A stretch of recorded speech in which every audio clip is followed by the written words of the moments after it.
चलिए मेरे साथ साथ आप भी घूम लीजिए लेपाक्षी टेम्पल। बेंगलोर से 150 किलोमीटर दूर ये खूबसूरत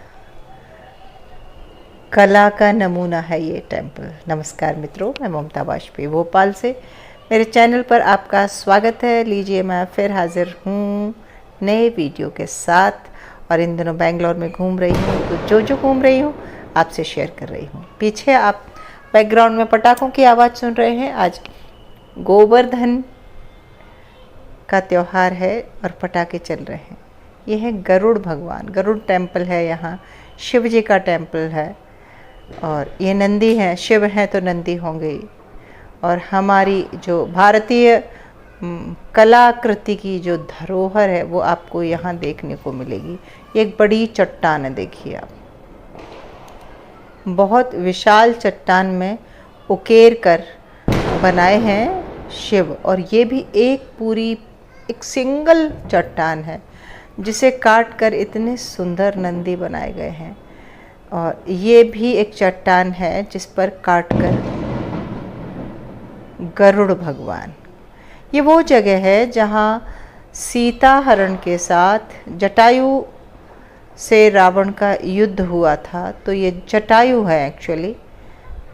और यहीं उनके पंख काट दिए गए थे। और इसके बाद ही राम जब आए उन्हें ढूंढते हुए, तो जो तेलुगु भाषा है, जो भी, या कन्नड़ भाषा है, जो भी यहाँ की भाषा है, उस भाषा में लेपाक्षी का अर्थ होता है उठो पक्षी। ऐसा उन्होंने लेपाक्षी कहकर और जटायु को गले लगाया और सीता माता के सारे समाचार लिए। तो जो मैंने सुना वहाँ लोगों से, वही मैं आपसे शेयर कर रही हूँ। मुझे इसका हिस्टोरिकल कोई नॉलेज नहीं है, मैंने इसके बारे में कहीं कोई तथ्य पढ़े नहीं हैं। बस मैं घूमने गई और वहाँ जो लोग बता रहे थे वो मैं आपसे शेयर कर रही हूँ। ये बड़ी चट्टान के एक तरफ गणेशा हैं और ये बीच में शिव और हाथी, और कुछ चित्रकथाएँ हैं। चित्रकथाएँ भारतीय संस्कृति का एक अहम हिस्सा रही हैं। चित्रों के माध्यम से बहुत कुछ कहने का प्रयास किया जाता है। बहुत विशाल सा मंदिर है।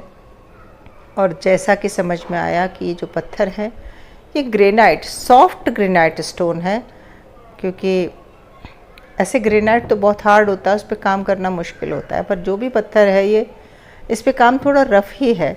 और ये 7 मुँह वाले नागराज और बड़ा सा विशाल शिवलिंग। और ये जो खम्भ होता है यहाँ हर मंदिर के द्वार पर होता है। प्रवेश द्वार पर ये खम्भ होता है। और इसका भी, ये स्तंभ की भी कोई भाषा होगी, ये क्यों है यहाँ, कोई संस्कृति होगी। और देखिए अंदर, अब देखिए आप, द्वार पर परिचारिकाएं स्वागत के लिए, स्वागत हमारी परंपरा।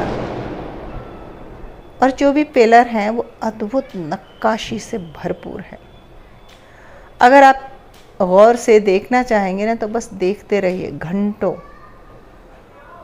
एक एक प्रतिमा में पूरी जान फूंकने की कोशिश है।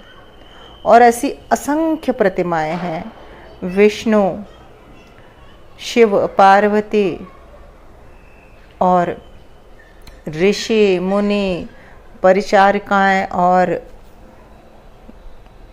बहुत सारे जो मुख मुद्राएं जिनका मैं अर्थ भी नहीं समझती। कुछ मोर, पपीहे, वृक्ष, और एक जगह जो एक मुखौटा, कीर्ति मुख, जिसकी कथा आपने सुनी होगी, जगह जगह कीर्ति मुख भी है। मैं दिखाऊंगी। देखिए पत्थर ग्रेनाइट है ना, उसमें डॉट डॉट डॉट दिख रहे हैं ग्रेनाइट जैसे। और अगर ग्रेनाइट को काट कर प्रतिमाएं बनाई हैं तो कितना श्रम किया होगा। ये देखिए आप, फीचर्स देखिए आप, स्त्री पात्र, पुरुष पात्र, और साथ में क्रीड़ाएं करते हुए लोक जीवन भी है वहाँ पर। मतलब उकेर दिया है पूरा लोक जीवन और पारंपरिक लिबास, आभूषण, श्रृंगार सब कुछ मिलेगा। ये देखिए बाल किस तरह से बनाए हैं। और कहा जाता है कि यहाँ ये पिलर नीचे से मतलब झूलता हुआ है। और बहुत सारी कथाएं सुन के आई, लोगों ने ऐसे रुमाल निकाला। देखिए खम्भों पर, विशाल खम्भों पर टिका ये मंदिर है, जिसमें कम से कम 100 खम्भे तो होंगे। पर ये देखिए इस कोने में आकर ये रुमाल फंस गया। तो यहाँ भी मैं बहुत सारी कथाएं सुनकर आई। ये ज़मीन से ऊपर झूलता हुआ खम्भा है। और ये देखिए आप प्रतिमाएं, नक्काशी। तो कहा जाता है कि वो खम्भा पहले झूलता हुआ नहीं था। जब अंग्रेज़ों का शासन रहा तो एक इंजीनियर ने इसके आर्किटेक्ट को समझने के लिए, ये देखिए बिल्कुल नीचे से आपको दिखेगा खालीपन, तो उसके आर्किटेक्ट को समझने के लिए कुछ छेड़छाड़ की। तो वो एक कोने से तो ऐसा लगता है जैसे वो ज़मीन से टच है, लेकिन मुझे तो लगता है कि वो ऊपर से भी फ्री है और नीचे से भी फ्री है। कुछ तो बहुत अद्भुत है इन खम्भों में, जो मतलब 16वीं शताब्दी का ये मंदिर है। अब आप सोचिए, शताब्दियों से ये ऐसे मजबूत खड़े हैं, किसी मौसम का प्रभाव इन पर नहीं। देखिए आप नक्काशी। कथा मुझे समझ में नहीं आ रही। अश्व है, अश्व यानी घोड़ा।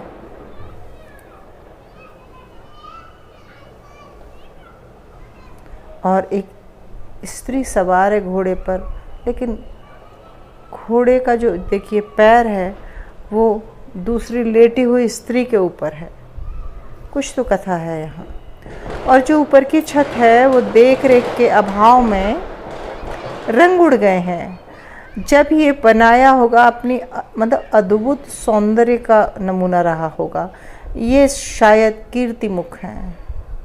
कीर्तिमुख एक मुखौटा जैसा रहता है जिसमें सिर्फ मुख ही मुख बचता है। शायद, मैं नहीं कह सकती, बस मैं तो आपको फिल्मा दे रही हूँ। कोई गाइड नहीं था। कोई गाइड ऐसा होता तो जो समझाता कि हाँ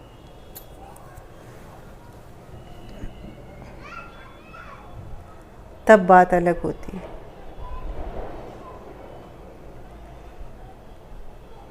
तो हमको करीब 2 घंटे लगे। और वहाँ मेंटेनेंस मैं कहूँगी पुअर था। बहुत पुराना मंदिर था, पत्थर ही पत्थर था और अंदर चमगादड़ों की भरमार थी। और जब चमगादड़ होते हैं तो थोड़ा सा अव्यवस्था तो होती है, मतलब स्मेल आती है। सो वो सब वहाँ हमें दिखाई दिया। तो बस आज के वीडियो में इतना ही। मिलते हैं अगले वीडियो में। जो भी मुझे कुछ आपको दिखाने लायक मिलेगा तो मैं आपसे ज़रूर शेयर करूँगी। और कैसा लगा आपको ये आज का वीडियो, कैसा लगा ये मंदिर, कमेंट करके ज़रूर बताइए। और संभव हो तो कभी बेंगलोर आना हो तो इसे ज़रूर देखिए। लेपाक्षी टेम्पल इसका नाम है।